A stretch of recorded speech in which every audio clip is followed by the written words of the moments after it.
Let's take you live to Hamilton, where we're about to get an update on a house fire that killed 4 people, including 2 children. Let's listen. Good afternoon, everyone. My name is John McBeth, and on behalf of the Office of the Fire Marshal and Hamilton Fire, I'd like to thank everybody for joining us here today. I'd like to turn it over to Fire Marshal John Pegg, who will be providing you with an update on the fatal fire which occurred on December 29th. Fire Marshal.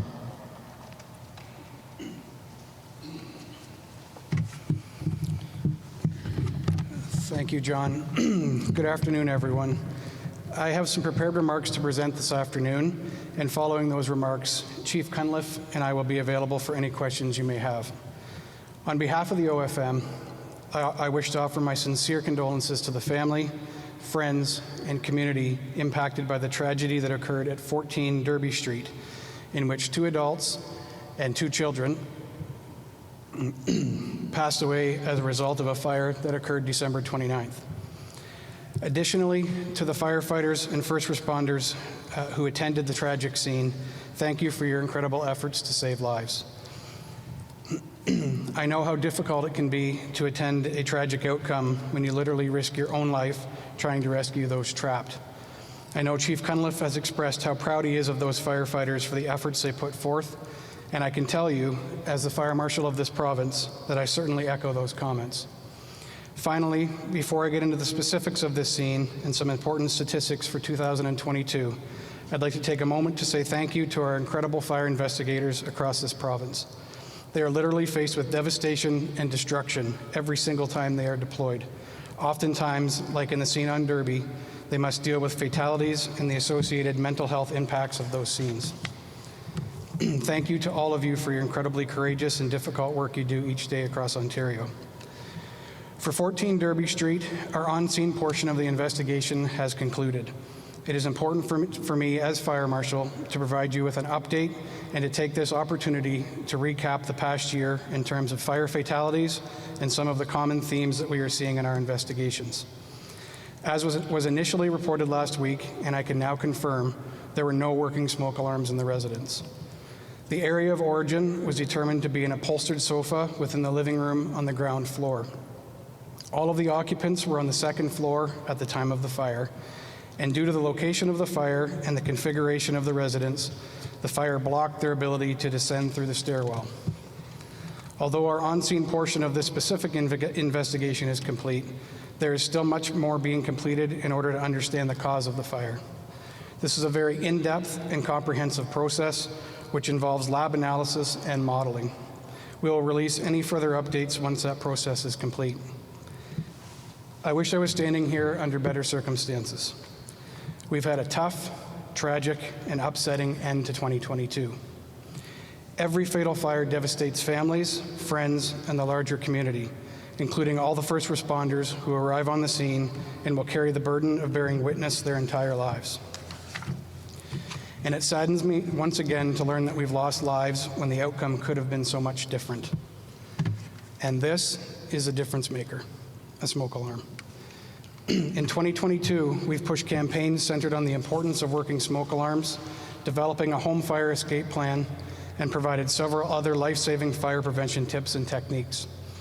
We've produced PSAs, including our Cause for Alarm campaign, in collaboration with the OPP and fire services across the province in an attempt to demonstrate the tragic reality of what could happen without working smoke alarms inside your homes.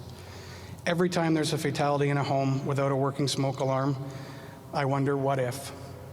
What if there had been a working alarm? 2022 was an incredibly troubling year for fire fatalities. In 2022, we had 133 fire-related deaths, including tragic loss of young children and families in several communities across our province.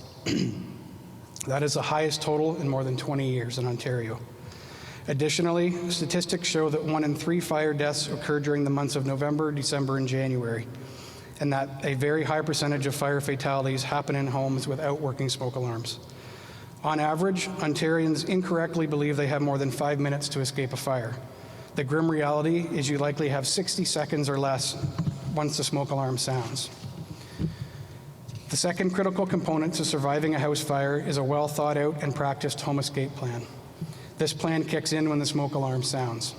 The time to plan a way out is not when your house is filled with smoke. Talk about your plan with your family and loved ones often. Quiz your kids on scenarios.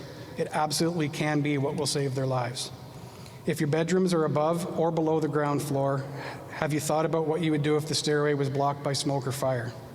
When we say 2 ways out of every room, this is what we mean. Many people would say the front and back door are their 2 ways out, but what if that access is blocked? Oftentimes, during the bare minimum, we can mean the difference, doing the bare minimum can mean the difference in living to see another day. Please, take the very basic steps and prevent a fire death. Go check your smoke alarms now. It takes only seconds. If you have any questions, please call your local fire department for assistance. In closing, I can't imagine losing a child or a loved one to fire. My family means everything to me, as I know yours does to you. I'm standing here as a Fire Marshal of Ontario, as a father, and as someone who's been on scene of fatal fires far too many times. And I'm pleading with each and every one of you. Let's work together to challenge and encourage each other to be prepared in the event a fire occurs. Let's make 2023 Ontario's most fire-safe year yet.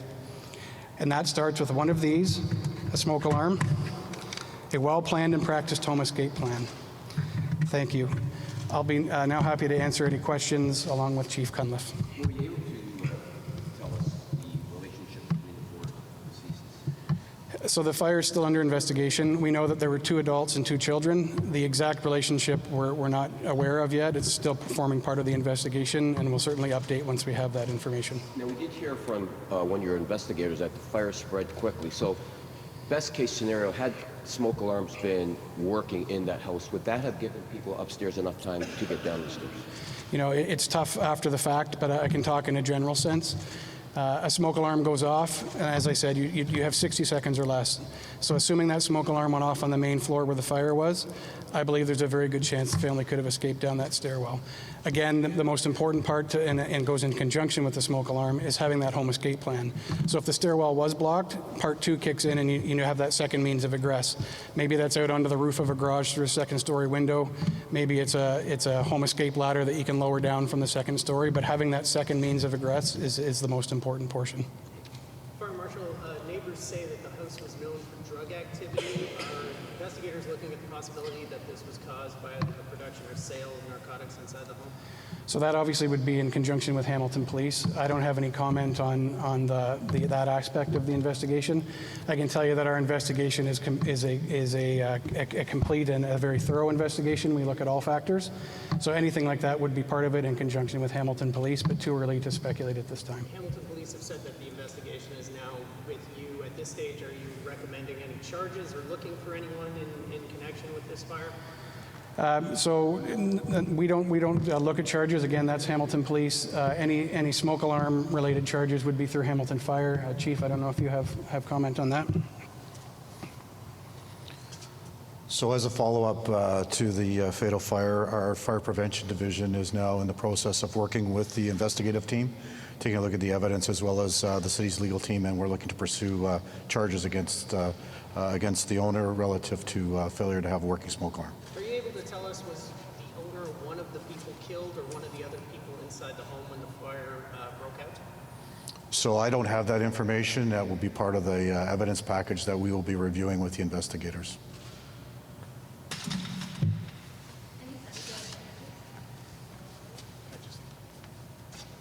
Sorry, Chief, did you have anything on dollar value?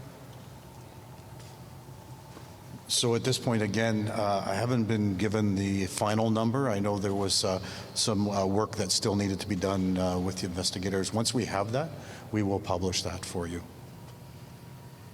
Fire Marshal, why are fire-related deaths? Good question.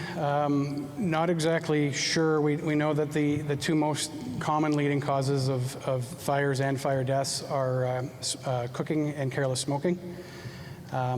Obviously, the number goes across the province. The type of fire changes often. Again, the most common trend that we're seeing is in fatal fires. The most common trend is no working smoke alarms. That's what we're trying to drive home. That little device and smoke alarms. You know, they've really increased over the years. The technology in them has increased. You can get a 10-year sealed smoke alarm now that you don't have to change the batteries on. But a very basic, like the one I showed right here, battery-operated smoke alarm will and can protect your family. On the day of the fire, firefighters were seen going door to door handing out smoke detectors. Was this a problem for the entire complex where they were not working smoke detectors? So the day after, on the Friday morning, that is something that we as a fire department made a decision a number of years ago to do. We were seeing an increase in residences. Actually, over 50% of the residences that we are having structure fires do not have working smoke alarms. And so through our fire prevention division in conjunction with our operations, after we have a fire like this, we blitz the neighborhoods. On that day, we replaced 19 smoke alarms, 2 CO alarms, and 1 battery, and we educated 41 residents within the complex relative to fire safety, and certainly giving the messaging that you heard here from the fire marshal. Absolutely concerned, as the fire marshal is, in terms of the trend that we're seeing relative to fires in Hamilton over the last 2 years. Our fire statistics are up significantly. Last year, 247 structure fires we had in the city.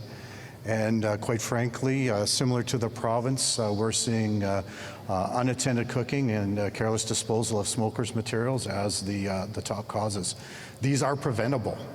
This is something that certainly we believe are behavioral based, and we need people to understand that it only takes a few minutes for a fire to start and then a tragedy to take place. And the fact that, as the fire marshal has clearly said, working smoke alarms will and can save lives. We need to make sure that people take this seriously. This is an issue. When you see the types of numbers that we're seeing and the severity of the fires that we're seeing today, this is not something that people can be complacent about. We need everybody to do their part, and as a fire service, we're prepared to do ours. You mentioned that the owner could potentially be facing charges. I think there's a property management company that owns a bunch of the places in that complex. If there were other units that didn't have working smoke detectors, could there be multiple charges as a result of that? So again, we'll work through this as part of our due diligence to see. But under the Ontario Fire Code, it's clearly identified that it's the owner of the occupancy that's responsible to ensure that the fire safety systems, including the smoke alarms and CO alarms, are in place and are in working condition. And could there be other charges to maybe people that were living in the home? Again, it will all depend on the circumstances and the evidence that we are able to review with the investigators, and in conjunction with the city legal department, we will make the determination of what would be applicable. Chief, we know that sofas, couches don't just spontaneously combust, and given the fact that the investigators are now able to determine that it started near a couch on the main floor, forensically, do you have the capabilities to determine what the accelerant may have been that caused that couch to go up in flames? I'll let the fire marshal answer this because it's his team that would actually be doing that. Thanks. Yeah, so the cause of the fire, we know it's the couch. Trying to figure out exactly what it ignited is the next stage of our investigation. So that does involve forensic and involves fire modeling. Not necessarily an accelerant. Obviously, careless smoking could cause that, electrical could cause that, extension cords, Christmas trees, a number of things. So certainly don't want to speculate, but that definitely is part of our investigation and something that we are working on right now. That does take some time because, like I say, it does involve forensic testing of the couch material. And can you speak to how quickly fires spread? They seem to be spreading a lot quicker over the years. Is there a reason for that you know? Building materials you think of a couch, now it's very foam. 20, 25 years ago, you're talking natural fibers, you're talking wood, cotton. The fire spread nowadays with the amount of plastics and building material is unprecedented. Black, thick smoke that you can't breathe in, it chokes you within seconds. So that the fires we were dealing with when I first became a firefighter is completely different. We used to have what we called the 20-minute rule. You would have 20 minutes to potentially get out somebody who was stuck in that house. Those numbers are gone. We're down to less than minutes, just because of the chemistry of what's being burned.